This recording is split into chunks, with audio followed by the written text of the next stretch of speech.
কর্মী সংস্থার নেতৃত্ব এবং আমাদের যে সম্মেলন, এই সমিতির সম্মেলন 51তম রাজ্য সম্মেলন আগামীকাল থেকে এখানে শুরু হচ্ছে।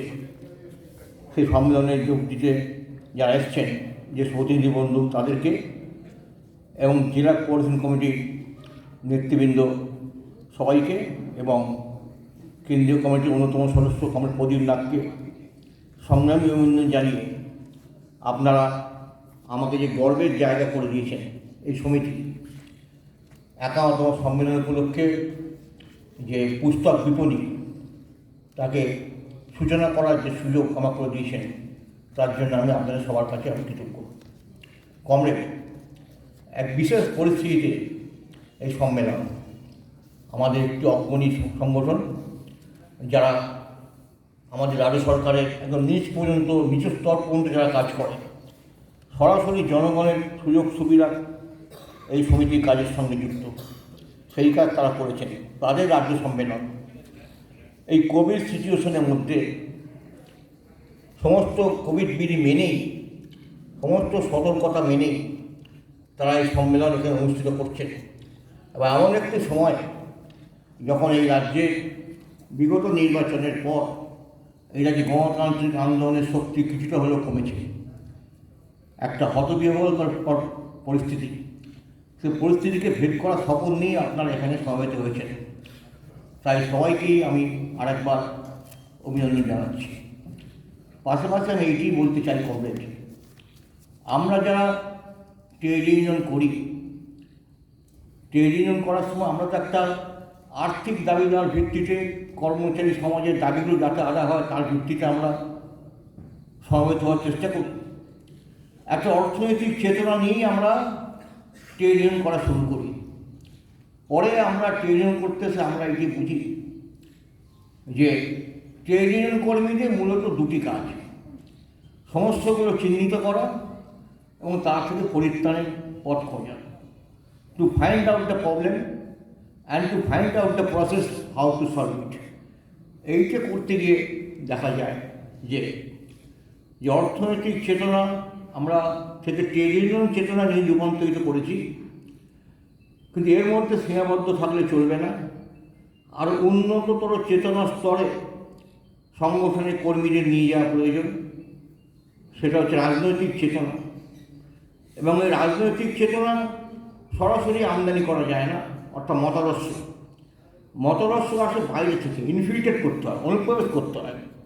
বিভিন্ন পদ্ধতি আছে, তার অন্যতম পদ্ধতি হচ্ছে পুস্তক পাঠ, বইপত্র পাঠ, পড়াশুনো, আত্মচর্চা।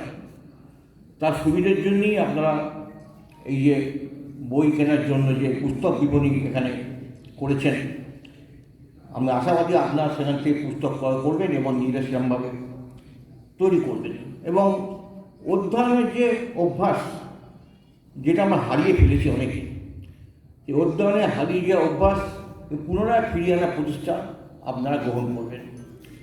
জার্মান নাট্যকার ব্রেখট একটা কথা বলেছিলেন যে ক্ষুধার বিরুদ্ধে সংগ্রামে ধরো বই, ওটা হাতিয়ার। এই হাতিয়ারকে যেন আমরা উপেক্ষা না করি। আমাদের চলার পথে মতাদর্শগত চিন্তনকে উন্নীত করার ক্ষেত্রে পুস্তক পাঠে যেন আমরা ব্রতী হই, তার জন্যে পুস্তক বিপণী যেন আমাদের সাহায্য করে, বিষয়টা নিশ্চয়ই আপনারা সেরকমভাবে দেখবেন। ট্রেড ইউনিয়ন কর্মীদের মূল কাজ গণসংগঠন পরিচালনা করে, এটা ঠিক। ট্রেড ইউনিয়ন কর্মীদের মূল কাজ গণসংগঠনের শক্তি বৃদ্ধি করা, এটাও ঠিক। মেম্বারশিপ করা, এটাও ঠিক। কিন্তু ট্রেড ইউনিয়ন কর্মীদের আরেকটা বড় কাজ আছে, যে কাজ আমরা সবাই করি না, সে গণসংগঠনের সদস্যদের চেতনা বৃদ্ধি করার কাজ। শুধু গণসংগঠনের মেম্বারশিপ করা নয়, গণসংগঠনের শক্তি বৃদ্ধি করা নয়, গণসংগঠনের সদস্যদের কর্মীদের রূপান্তরিত করাই নয়, তার সঙ্গে গণসংগঠনের সদস্যদের চেতনা বৃদ্ধি করা একটা অন্যতম কাজ ট্রেড ইউনিয়নের কাজ, যে কাজ আমরা সবাই মিলে করি না। এবং গণসংগঠনের সদস্যদের চেতনা বৃদ্ধি করতে গেলে আগে নিজের চেতনায় উন্নয়ন ঘটাতে হবে। নিজের চেতনায় উন্নয়ন ঘটাতে গেলে আমাদের মতাদর্শগত চর্চা, তার জন্য পুস্তক পাঠ ইত্যাদি আমাদের করা দরকার। সেটা নিশ্চয়ই আপনারা এই পুস্তক বিপণীকে ব্যবহার করে সেটা আপনারা করবেন। আমি আরেকটা কথা বলি, আজ থেকে প্রায় 100 বছর আগে, 102 বছর আগে, সম্ভবত 102 কি 103 বছর আগে, আপট্রাম সিনক্লেয়ার নামে একজন মনীষী বলেছিলেন যে পুঁজিবাদ শুধু মুনাফা করে না, পুঁজিবাদ প্রতিবাদী মানুষের মগজটাকেও পচায়। এবং পুঁজিবাদ জানে যে মতদর্শ চর্চা ট্রেড ইউনিয়ন কর্মীরা করে থাকে, সেটাকে বাড়তে দেওয়া ঠিক না।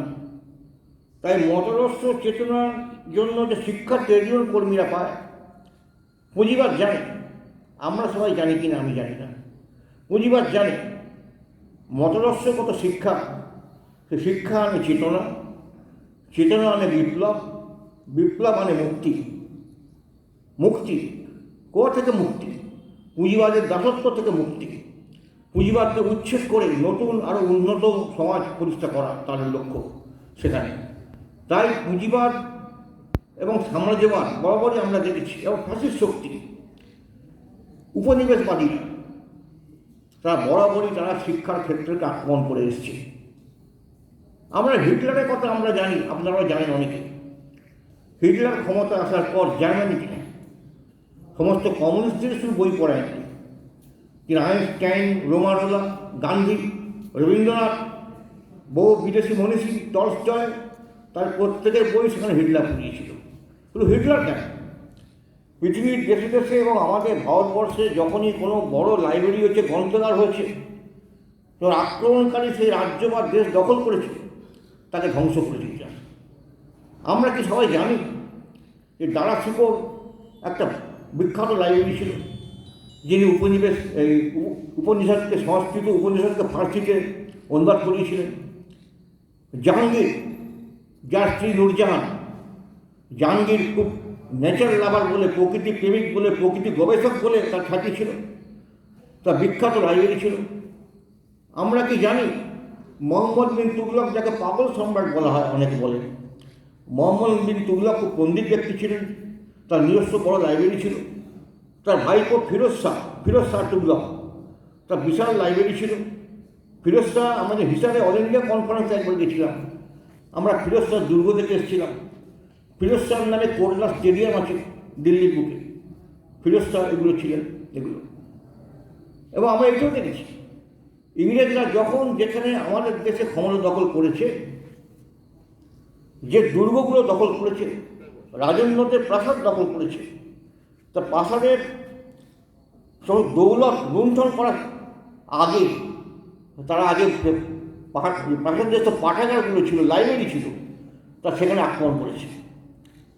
এই ঝাঁসি রানী যখন ঝাঁসি তার নিজের অধিকার রাখতে পারলেন না, পরিত্যাগ করলেন, পরে তিনি মারা যান ঝাঁসির রানী। ইংরেজরা সেই প্রাসাদ দখল করে প্রথম আক্রমণ করেছে ঝাঁসির রানীর লাইব্রেরিতে। এই কোভিড পিরিয়ডের আগে আমি একটা সিনেমা দেখেছিলাম, মণিকর্ণিকা। তাতে হিরোইন ছিল কঙ্গনা রানাওয়াত, যিনি এখন বিতর্কিত মহিলা। তার বিভিন্ন বিষয় নিয়ে মহারাষ্ট্রে সমস্যা আছে, তার বাড়ি করা নিয়ে তিনি বিজেপি তাকে সাহায্য করেছে ইত্যাদি এইসব আছে, শিবসেনা তার বিরোধী।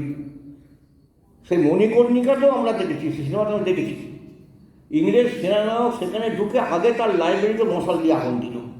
এগুলো অর্থাৎ ওরা চায় যে জ্ঞানের প্রসার না হোক, মুক্ত চিন্তার প্রসার না হোক, যুক্তিবাদের প্রসার না হোক ইত্যাদি।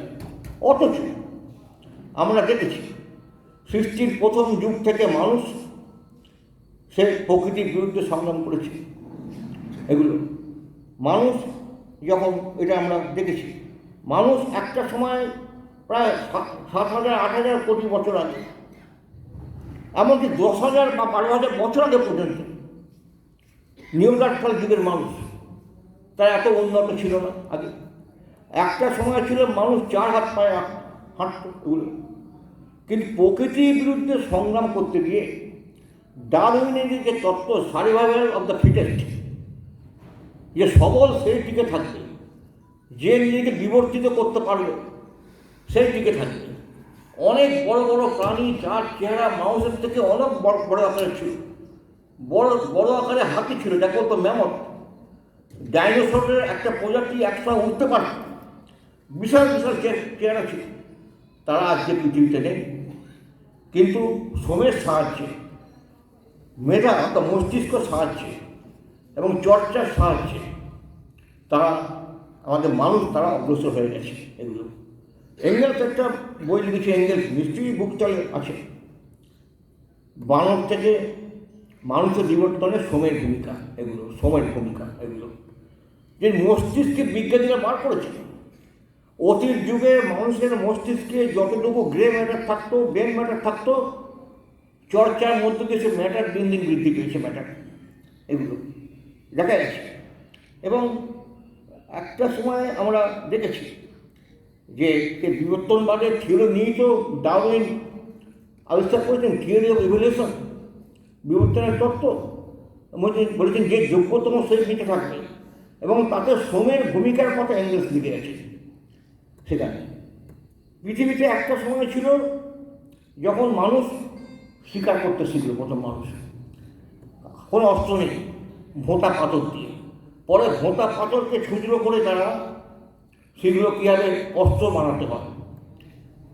আপনারা যদি কেউ সত্যিকার বিখ্যাত বইটা দেখে থাকেন আগন্তুক, তাতে উৎপল দত্ত যে চরিত্র অভিনয় করেছিলেন তার নাম ছিল মনমোহন। সে মনমোহন দ্বিতীয়মানকে বলছেন, পৃথিবীতে সব থেকে প্রাচীন ছবি পাওয়া গেছে গোয়া চিত্র, গোয়াতে আঁকা, আবিষ্কার হয়েছে যদি 1935 সালে স্পেনের একটি জঙ্গলে ঢাকা গোয়া, আলতামিরা গুহায়। সেখানে দেখা যাচ্ছে যে নিত্যরত ছবিটা, মানুষ তো প্রথম আঁকা শিখেছে, আঁকার অনেক পরে ভাষা শিখেছে, তার আগে ইশারায় কথা বলতে শিখেছে, ভাষার অনেক পরে আঁকা থেকে আস্তে আস্তে ভাষার আগে মানুষ লেখা ইত্যাদিতে গেছে। মানুষ সেই অতীতের আদিম প্রস্তর যুগ, নব্য প্রস্তর যুগ, তাম্রযুগ, লৌহ যুগ, পরে মানুষ ইস্পাত শিখল, ইস্পাত আবিষ্কার করলো, খুব বেশি বছর হয়নি। ইংল্যান্ডের শিল্প বিপ্লব 300-400 বছর, তারা কেন ইঞ্জিন আবিষ্কার করলো। কিন্তু অতীতে মানুষ তার চাকা, আগুন আবিষ্কার করলো, তারা হাতিয়ার আবিষ্কার করলো, যা শিকার করতো সবাই মিলে ভাগ করে খেত। আদিম সাম্যবাদী সমাজ। পশুপালন ছিল মানুষের প্রথম জীবিকা, তার আগে তার চাষবাস জানত না। তারপর আগুন আবিষ্কার করলো, পাথর ঠোকাঠুকি করে, চাকা আবিষ্কার করলো, নদীর ধারে বসতি স্থাপন করলো। যেহেতু সঙ্গে পশুগুলি আছে, সে পশুগুলি খাওয়ার জন্য ঘাসের দরকার, নদীর ধারে ঘাস ভালো হয়, নদীর ধারে বসতি স্থাপন করলো।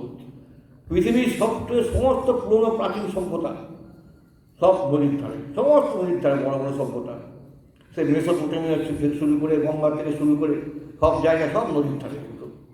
যাই হোক, তা মানুষের আদিম সাম্যবাদী সমাজে থেকে মানুষ আস্তে আস্তে উন্নত হলো, ছোটো ছোটো গোষ্ঠীতান্ত্রিক সমাজ হলো, তারপরে রাজতন্ত্র এলো, দাস সমাজ এলো, সামন্তবাদ এলো, তারপরে এলো পুঁজিবাদ। পুঁজিবাদের পরে সর্বশেষ স্টেজ এখন পর্যন্ত আমরা সমাজতন্ত্র দেখেছি, পরবর্তী স্টেজ যদি কখনো আসে সাম্যবাদ, আমরা আশাবাদী। তো এই জায়গায় দাঁড়িয়ে যখন মানুষ এই কাজগুলো করছে, অগ্রগতি, মানুষ সমাজে অগ্রগতি ঘটছে, তখন কার্ল মার্কস বলছেন এই যাবৎকাল মানব প্রগতির ইতিহাস শ্রেণী সংগ্রামের ইতিহাস, হিস্ট্রি অফ ক্লাস স্ট্রাগল, শ্রেণী সংগ্রামের ইতিহাস।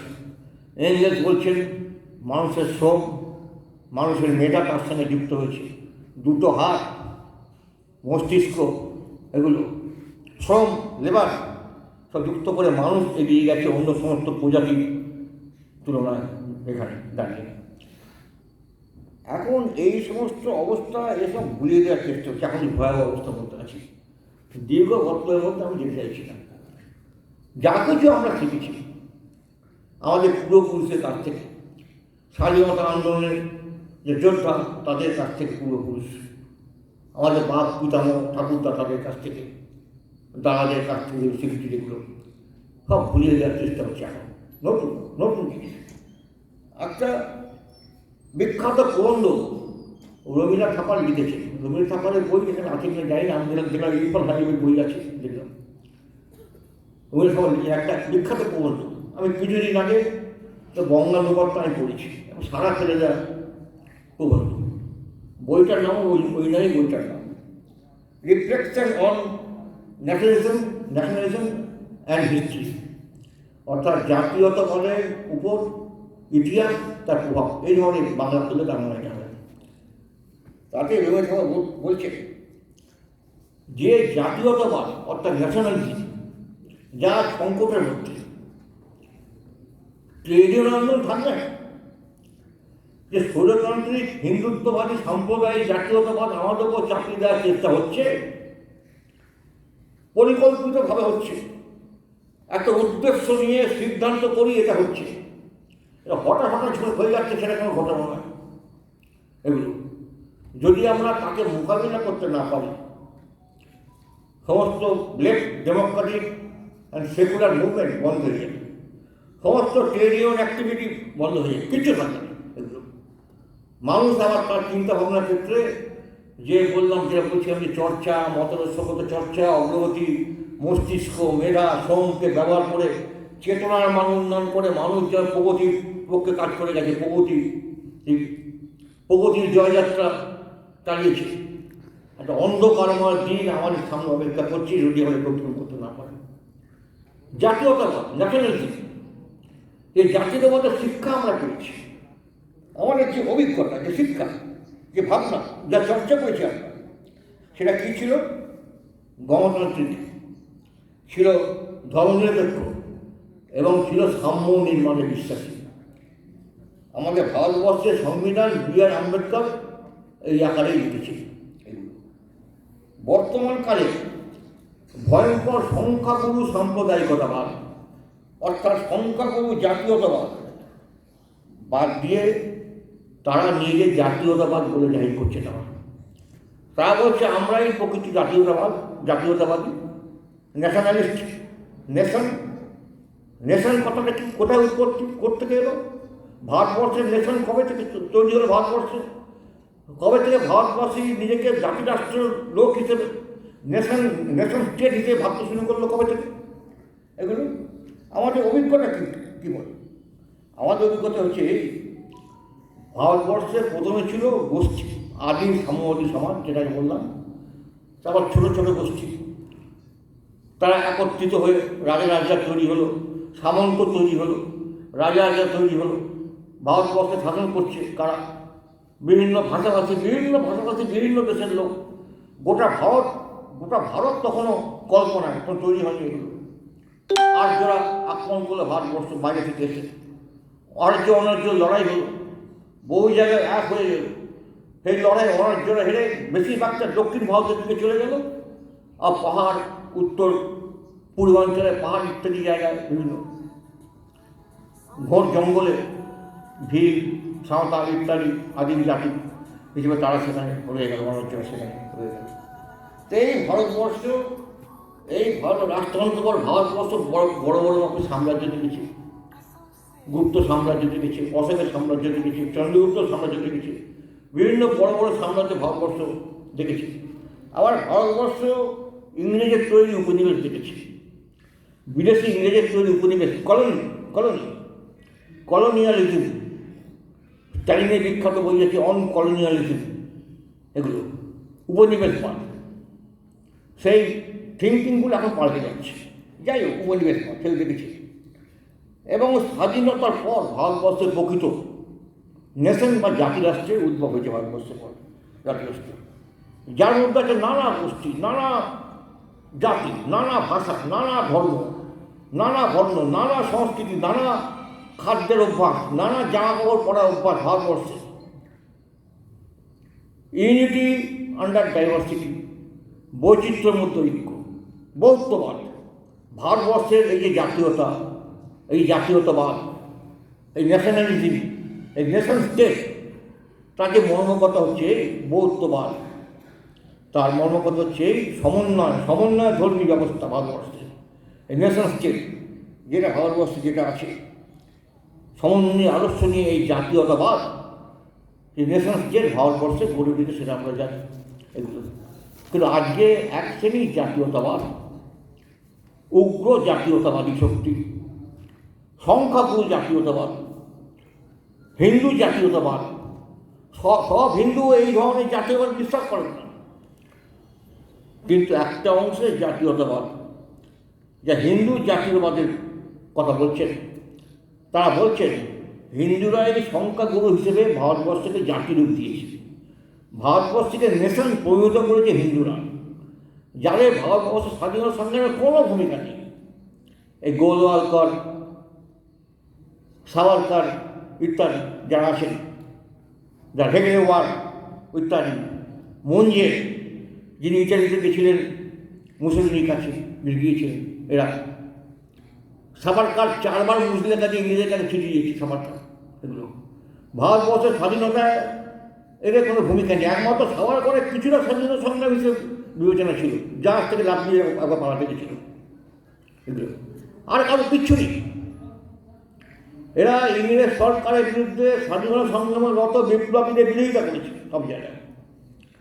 ভগৎ সিংয়ের যখন মামলা হচ্ছে কোর্টে, ভগৎ সিংয়ের এই RSSের একজন লয়ার ভগৎ সিংয়ের বিরুদ্ধে দাঁড়িয়েছিলেন সেখানে, এগুলো ভগৎ সিংয়ের বিরুদ্ধে দাঁড়িয়েছিলেন, তাই ইংরেজ সরকারকে সাহায্য করছেন তারা।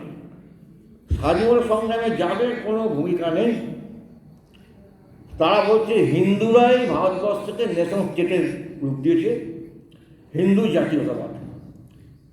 RSS রাষ্ট্রীয় স্বয়ংসেবক সংঘ, তার পলিটিক্যাল অর্গান হচ্ছে এখন ভারতবর্ষের কেন্দ্রীয় শাসক দল ভারতীয় জনতা পার্টি।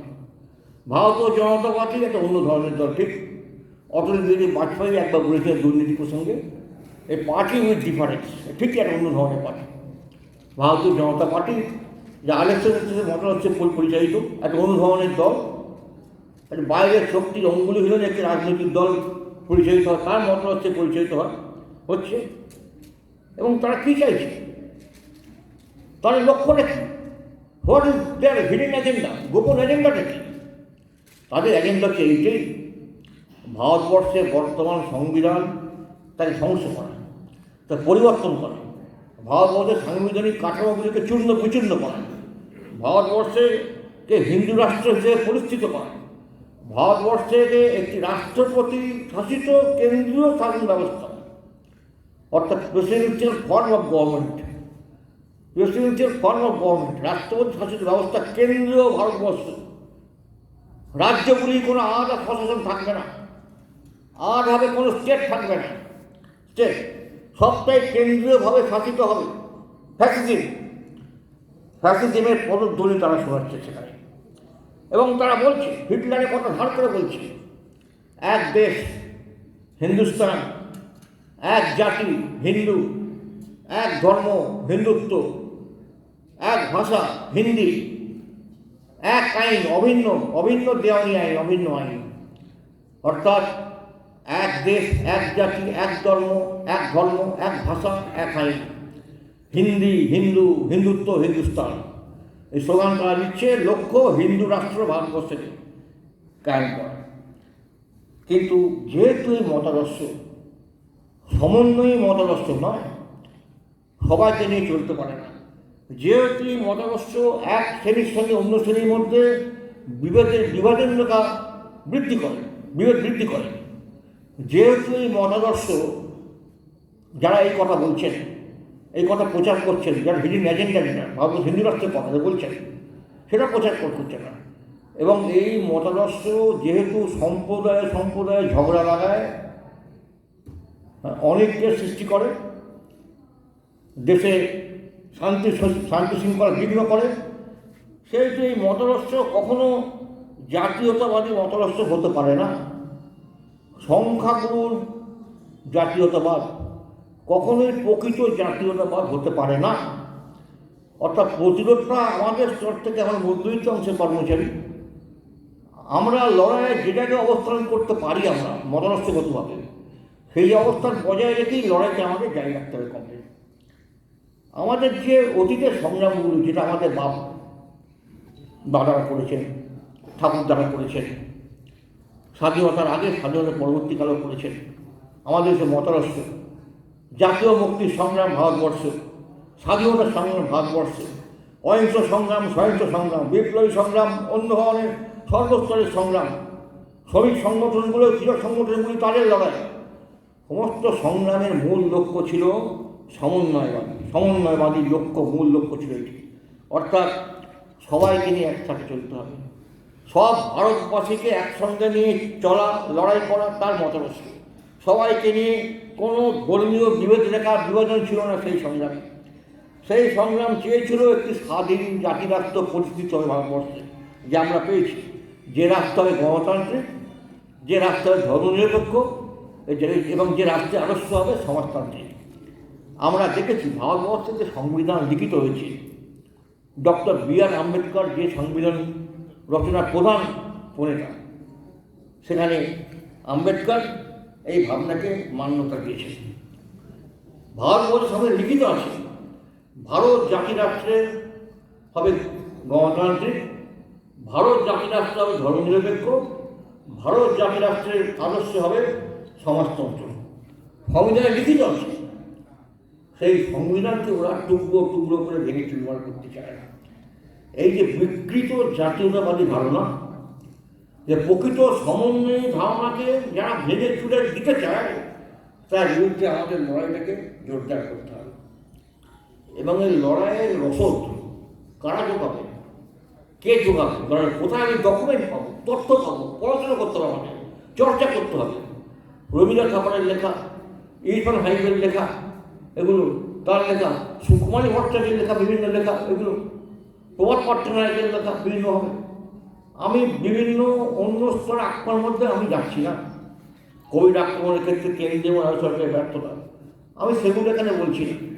আমি এটাও বলছি না, সময়ের দিকে তাকে এটাও বলছি না যে অর্থনৈতিক আক্রমণ, কোভিডজনিত পরিস্থিতির পর গোটা দেশে যে নৈরাজ্য, গোটা দেশে মানুষের যে হাহাকার, দুঃখ, দারিদ্র, বেকারি, কর্মচ্যুতি, কলকারখানা বন্ধ হয়ে যাওয়া, এগুলো কোভিডের কোনো রকম চারটে কিছুই নেই, টেস্টিং নেই, ট্র্যাকিং নেই, ট্রিটমেন্ট নেই, অ্যাম্বুলেন্স নেই, অক্সিজেন নেই, কিছু নেই,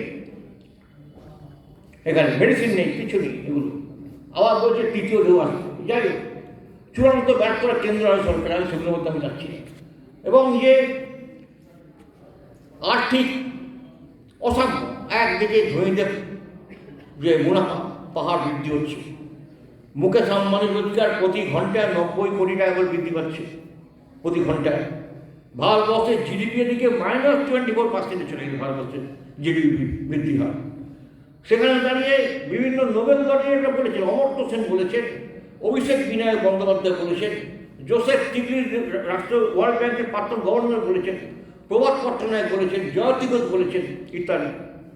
আমাদের পুনঃবর্ধন বলেছেন যে রাষ্ট্রীয় কোষাগার থেকে অর্থ ব্যয় করে এই সমস্ত দরিদ্র আক্রান্ত মানুষ তাদেরকে সাহায্য করুন।